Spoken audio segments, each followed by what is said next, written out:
ada ibu-ibu pakai kebaya, terus mukanya tuh kayak keramik gitu loh. Hah? Gimana?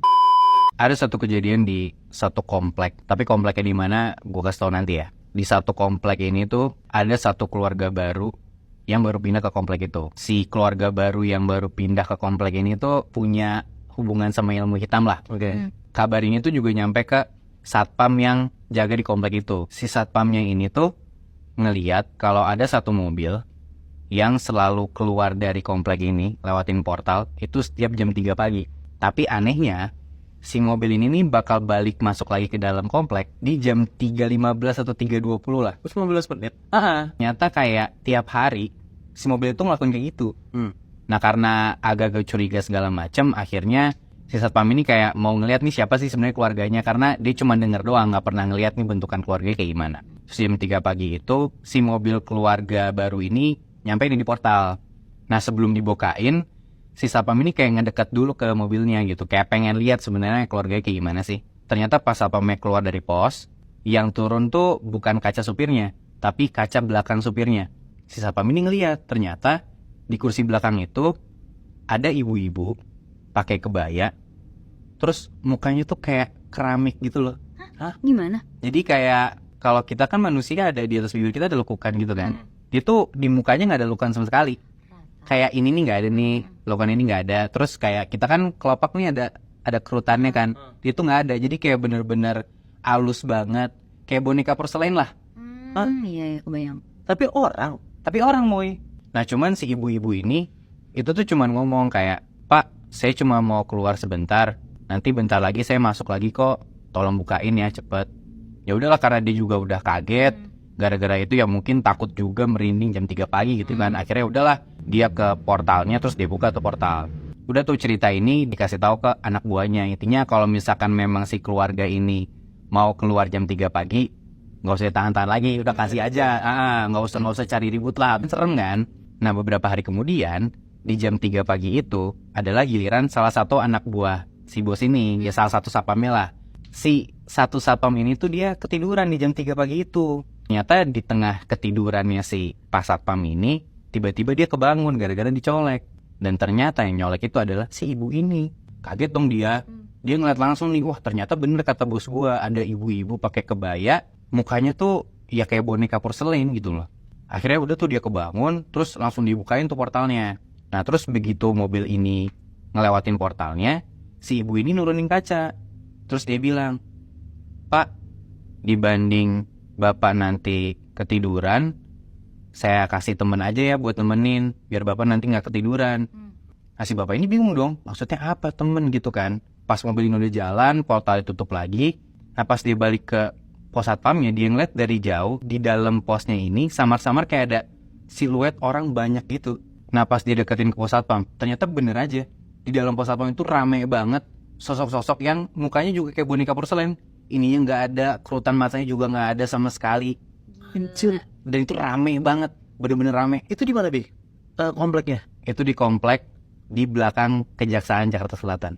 Ya udah dia ditemenin tuh sama si makhluk-makhluk yang wah gue nggak tahu ini makhluk halus atau orang beneran gitu ya. Dan setelah si satpam ini ngelihat ada makhluk-makhluk itu di dalam pos satpamnya dia kayak panik sama takut juga. Jadi ujung-ujungnya yang keluar tuh kayak dia maki-maki si makhluk-makhluk ini.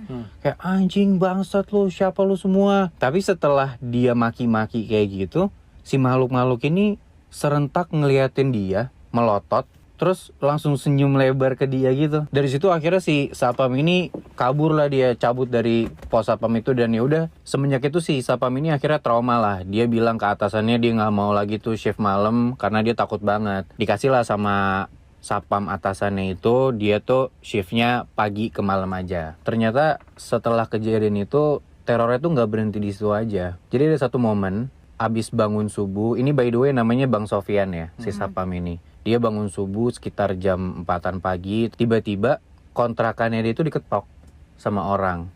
Ya, dia mikir kayak siapa nih yang namu pagi-pagi ke kontrakan gua gitu.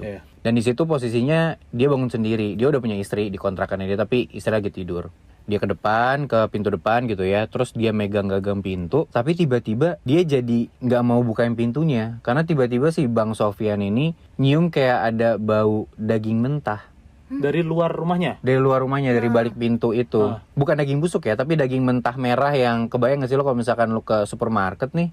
Terus ada bau daging gitu. Nah, gara-gara nyium itu jadinya dia nggak jadi buka. Dia lihat dulu. Di depan tuh ada apa, diintip lewat jendela di samping pintunya dia. Dia buka gordennya sedikit, di antara gelap itu dia coba lihat lewat kaca gitu ya, kayak dia ngintip gini. Kok gelap banget gitu. Pas dia jauhin mukanya, gelapnya itu gara-gara di balik kaca itu di depan. Itu ada ibu-ibu yang mukanya kayak boneka porselen tadi. Anjir. Si ibu-ibunya gini, kayak ngintipin dia balik gitu loh. Anjir. Terus dia takut dan gara-gara takut akhirnya dia ngumpet aja tuh di balik pintu. Tapi dia denger nih, dari balik pintu itu, dari depan, si ibunya ngomong kayak gini. Bang, abang marah ya sama saya. Kata gitu, karena ya dia kan abis marah-marahin si makhluk-makhluk itu kan. Karena mendengar suara itu, akhirnya Bang Sofyan memberanikan diri dia buat buka pintunya. Dia buka pintunya, dia bilang ke ibunya, Bu, kok ibu tahu rumah saya di sini? Kok ibu tahu kontrakan saya di sini? Dia khawatir kan, khawatirnya itu. Cuman ibunya nggak jawab apa-apa. Ibunya cuman ngasih kantong kresek. Jadi ibunya ini bawa kantong kresek, dan ternyata di dalam kantong kresek itu beneran ada daging mentah gitu loh. Nih, Bang, buat abang sebagai permintaan maaf saya. Jadi ya udah, setelah ngasih itu akhirnya ibunya senyum, itu dia pamit aja udah, nggak ngomong apa-apa lagi. Udah dong, Bang Sofyan masuk ke dalam, dia bawa dagingnya, tapi abis itu dari dalam rumah dagingnya langsung dibuang. Karena kayak gue nggak sudi lah makan makanan kayak gini. Takutnya gimana-gimana, apakah ini daging beneran atau gue diracunin apa-apa, gue nggak tahu kan, resiko lah buat dia. Akhirnya dia siap-siap, dia mau sholat subuh ke musola, dia pergi sholat, udah kelar dia berangkat kerja lah, karena dia shift pagi kan akhirnya. Setelah dia shift pagi, udah tuh dia balik di sekitaran maghrib, dia pulang ke kontrakannya lagi. Pas dia pulang tuh naik motor, di gang deket rumahnya, dia ngeliat dari jauh, ada si ibu-ibu ini yang mukanya porselen tuh abis keluar dari kontrakannya dia. Ngapain? Nah, itu kan, dia juga kaget banget, anjir nih ibu-ibu ngapain nih di dalam rumah gue. Dan pertama kali yang dia pikirin adalah takut istri gue diapa-apain dong. Akhirnya udah tuh dia tancap gas motornya dia masuk ke dalam kontrakannya dia. Pas dia masuk ke dalam, dia nyari tuh istrinya, istri gue mana gitu kan. Akhirnya ketemu nih istrinya lagi duduk, dan istrinya itu pegang piring isinya tuh daging mentah, Nat, Muy. Si istrinya lagi ngegrogotin si daging itu. Terus dia kaget kan, kamu itu makan apa? Terus istrinya bilang, loh ini aku makan semur bang. Jadi istrinya tuh kayak piring biasa nih, terus di dalam piringnya tuh kayak ada daging mentah sama nasi, jadi kayak dimakan biasa gitu. Terus istrinya bilang, tadi ada ibu-ibu orang kaya ngasih ini, ada rezeki semur buat kita. Apa yang dilihat istrinya itu daging semur, tapi di matanya Bang Sofyan dan aslinya itu daging mentah yang digerogotin. Anjir. Gila banget kan. Nah udah tuh, setelah udah dapet kejadian itu, ya Bang Sofyan cerita dong ke teman-teman satpamnya dia kan. Akhirnya mendengar cerita itu, akhirnya si kelompok satpam ini akhirnya setujulah kalau misalkan shift malam minimal ada 2 orang yang jagain. Sampai akhirnya ada satu momen nih Nat, Muy. Jam 3 pagi mobilnya si ibu ini keluar dari portal, tapi di jam 3.15 nggak ada lagi si mobilnya ibu ini balik dari luar komplek mau masuk ke dalam. Biasanya 3.15 masuk lagi kan. 3.15 nggak masuk, 3.30 juga nggak muncul-muncul mobilnya, 3.45. Sampai akhirnya di jam 4 pagi, si 2 satpam yang lagi shift pagi itu, shift subuh itu, mereka ngelihat dari jauh ada cewek jalan kaki nyeker ke arah pos satpam. Si cewek ini jalan pelan aja, jalan biasa, sampai ke deket kelihatan nih ternyata itu ibu-ibu yang pakai kebaya itu. Ibu-ibu kebaya itu jalan dari luar komplek mau masuk ke dalam, dan keadaannya ibu ini lagi hamil besar. Tiba-tiba hamil. Gua nggak tahu karena kan sebelumnya juga setelah berapa lama itu kan mereka nggak tahu kan diisi mobil itu gimana, ibunya keadaan gimana kan nggak tahu ya.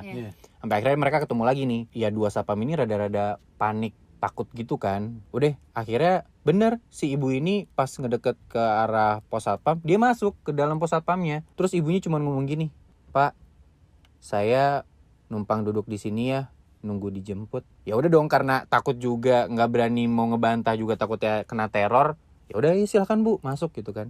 Udah tuh ibunya masuk ke dalam pos, dan posisi duduknya tuh kayak mereka duduk berjejer gitu loh. Jadi kayak Ada satpamnya satu, terus di tengah ada satpamnya lagi, nanti di ujungnya ada ibunya. Dan selama mereka duduk itu nggak ada omongan sama sekali, bener-bener hening, dan dua satpam ini juga nggak berani buka obrolan sama sekali.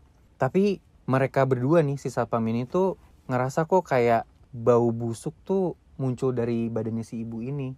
Kalau yang kemarin kan mentah, daging segar gitu, ini bau busuk. Dan yang di sebelahnya si ibu ini, kita sebut aja nama satpamnya Pak Andi ya. Pak Andi tuh kayak sempet gitu, kayak gini, terus ditepak sama temennya kayak jangan nanti dia tersinggung gitu kan, takutnya kan. Tapi lama kelamaan Pak Andi ini nggak kuat, akhirnya udah dia muntah sejadi-jadinya, bener kayak Di tempat itu di juga. tempat itu juga keluar muntah banyak gitu kan. Aduh, mampus nih kita, gara-gara Pak Andi muntah kita bakal diapain nih gitu kan. Si ibunya ini baru tuh ngomong, dari yang tadinya tatapannya kosong, diem aja, dia baru ngomong gini si ibunya, kenapa Pak, saya bau ya?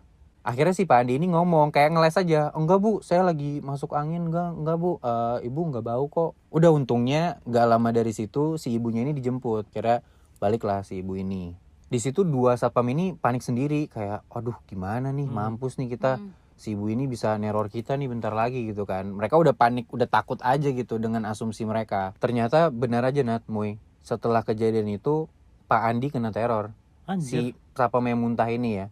Jadi setelah kejadian itu ada satu waktu si Pak Andi ini udah nikah, dia udah nikah sama istrinya dan dia mau berhubungan badan lah sama istrinya. Dan di tengah-tengah ya dia lagi melakukan hubungan itu, istrinya tuh kayak mual-mual terus tiba-tiba muntah. Abis itu Pak Andi nanya ke istrinya kenapa. Terus istrinya bilang, badan kamu bau banget, bau busuk. Aduh. Anjing, Kayak baunya gitu. jadi pindah gitu. Iya, jadi ke Pak Andi. Dan gara-gara kayak gitu, ya istrinya sampai sekitar hampir 2 bulanan tuh gak mau berhubungan sama Pak Andi. Gara-gara kayak badannya bau busuk banget. Udah mandi juga, udah kayak dikasih wangi-wangian, tetap aja bau badannya tuh tetap nyerbak gitu loh. Gila banget. Anjir. Nah, itu cerita Pak Andi ya. Dan ceritanya tuh berlanjut kayak gini Nat, Moy. Di momen dimana pagi jam 3 itu yang si ibunya ini ternyata keadaan hamil, itu tuh terakhir kalinya sapam-sapam ini tuh ngelihat si ibu itu, dan itu terakhir kalinya mobil ini tuh keluar di jam 3 pagi. Udah tuh karena udah nggak ada lagi kejadian seperti itu, akhirnya ada salah satu sapam yang nyaranin lah, kayaknya perlu nih untuk badan kita atau lingkungan kita kayak dibersihin gitulah. Dia bilang, saya punya kenalan nih orang pinter, gimana kalau kita ajak aja ke sini, pos sapamnya kita doain. Terus ya udah akhirnya diain tuh sama satu grup sapam ini. Sapam-sapam ini kayak dikasih air yang udah didoain gitu. Terus tempat sapamnya juga didoa-doain. Abis itu ada satu tempat lagi nih, yang mana rumahnya si ibu itu. Ya udah kita coba, apa ya, gue nggak tahu sih katanya bahasanya pemagaran, gue juga ngerti. Cuman ya intinya coba didoain aja deh rumahnya, siapa tahu semoga bisa hilang lah hal-hal yang jahat dari sini. Udah tuh ada kayak mungkin 1-2 sapam yang ikut nganterin si orang pinter ini. Mereka jalan ke deket rumah situ, sampai hampir deket rumahnya nih, belum kayak ditunjukin rumahnya di mana. Si orang pinter ini ngomong, yang ini rumahnya, kayak dia nunjuk gitu ke kayak sekitar 10-15 meteran di depan dia gitu, yang ini rumahnya. Terus sapamnya bilang, iya. Terus orang pinternya bilang gini, ya kalau yang ini mah setan juga cium tangan sama beliau. Masa? Orang pinternya ngomong gitu. Udah tuh akhirnya dari situ si orang pinter ini nyerah. Udah gak berani dia. Masuk pun juga belum ya? Belum, Muy. Mau doain dari depannya dia udah gak berani. Anjir. Saking takutnya. Udah tuh nyerah, dia pulang dari situ. Cuman ya udahlah, untungnya berakhir damai gitu ya. Untungnya juga kedepannya selama berbulan-bulan gak ada lagi teror-teror kayak jam 3 pagi ataupun mereka melihat si ibu-ibu bermuka boneka porselen ini juga gak ada. Tapi sampai ada satu momen nih, setelah beberapa bulan itu, momennya di bulan puasa. Kan kalau misalkan bulan puasa tuh aktivitas semakin malam ya. Ada 2 kejadian nih yang aneh. Gak bisa dibilang teror sih, cuman masih berhubungan juga sama si boneka porselen ini. Nah, kejadian yang pertama kayak gini Nat, Muy. Pas malam-malam itu, ada satu satpam ini tuh ngeliat anak-anak lagi bergerombol gitu, kayak lagi main petasan gitulah. Ya udah, satpam ini mau negor dong. Pasti deketin si gerombolan anak-anak ini. Dari deket satpamnya tuh ngeliat salah satu di antara gerombolan ini ada anak bocah cowok yang mukanya tuh kayak boneka porselen. Anjing. Satu. Terus dari situ si sapam ini nanya kayak, woi lu anak mana lu gitu kan, lu dari mana, anaknya siapa gitu kan. Ya anak bocah digituin takut dong. Akhirnya kabur tuh mereka segerombolan, kabur semua, termasuk si anak yang mukanya kayak boneka porselen ini, Aha. si Sapam ini tahu dong backstory tentang si boneka Iya. porselen ini. Jadi dia juga rada-rada panik kan. Udah nggak ada teror lama, tiba-tiba muncul lagi nih makhluk ataupun orang yang mukanya kayak boneka porselen gitu. Yang kedua nih, kan kalau misalkan taraweh paling selesai kayak 8:30 lah ya. Iya. Nggak akan lebih dari jam 10 kan. Tapi ada satu malam di bulan puasa itu, tapi Sapam berbeda ya. Dia lagi patroli malam-malam sekitar jam 11-an malam, harusnya udah sepi dong. Di jalan di komplek itu dia ngelihat ada satu cewek pakai mukena panjang gitu ya.